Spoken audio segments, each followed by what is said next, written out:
You are to be. We are to go. Is this correct? You are to do? Not just you do? Yes, this is correct, and it's a very advanced grammatical structure in English.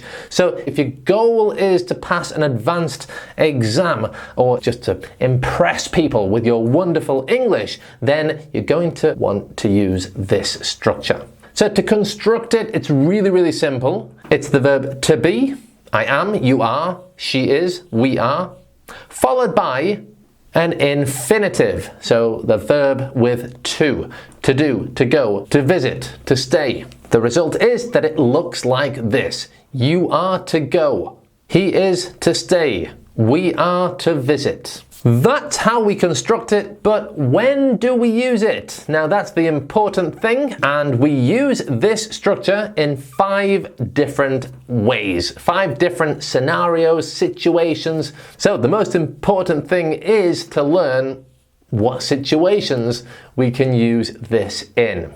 Now, before I explain those 5 situations to you, you must know that this is a very formal expression. It's usually reserved for formal situations where you're speaking formally or written English. So the first situation is when you are telling somebody what to do. If I say to you, be silent unless I speak to you. This is an imperative. This is an order. I'm being very direct here. But if we use this new structure, you are to be silent unless I speak to you. You are to be silent unless I speak to you. This is less direct. It's not me ordering you to do something, but rather I'm explaining what is expected of you. It's quite formal. It's quite strict. These are the rules. This is what is expected of you. You are to be silent unless I speak to you. You are to answer every phone call until 5 o'clock. You are to give the manager all the messages. You are to give the manager all the messages. So I'm telling you what to do in a formal situation. I'm telling you what is expected of you. And yes, it sounds quite strict. So if somebody uses this with you, you should definitely do what they say. The second situation is when we are explaining what has been arranged. Again, we're talking about very formal arrangements. For example, the Prime Minister is to visit the Queen tomorrow.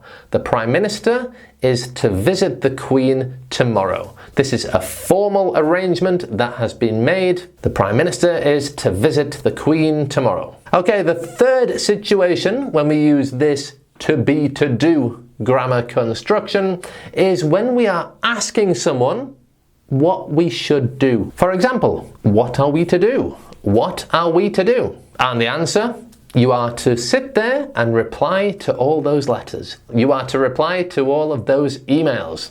Okay, the next situation when we use the to be to do structure is with an if clause. So if we are to be and we use this when we're talking about something that might be possible in the future, and we're also explaining what needs to happen to make that possibility happen. I think with an example this will be much clearer. Look at this. If we are to be successful, we need to work really hard. If we are to be successful. So in this part of the sentence, we're talking about something that's possible in the future. In this situation, we can't say if we will be successful, that's incorrect.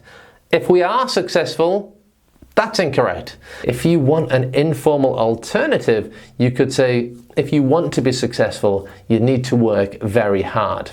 That's okay, but seriously, if you want to really impress with your English, especially in an advanced exam, or especially in a formal situation, then the to be to do structure, if we are to be successful, is really a great choice to use. And the fifth situation when we use this is when we're talking about something or someone in the past and talking about what would happen to them at a later point in their life. Again, quite a complicated explanation. Let's have a look with an example and it will become much clearer. So if we're talking about Simba, who is Simba? Oh, Simba was the young lion who was to become king. Simba was the young lion in the film Lion King, who was the young lion who was to become king. He was to become. So in this situation, we're using to be, to do in the past. He was to become king.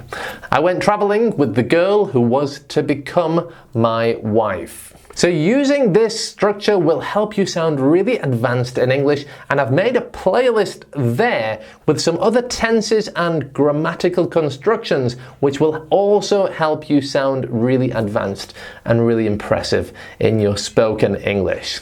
So thanks for watching and bye for now.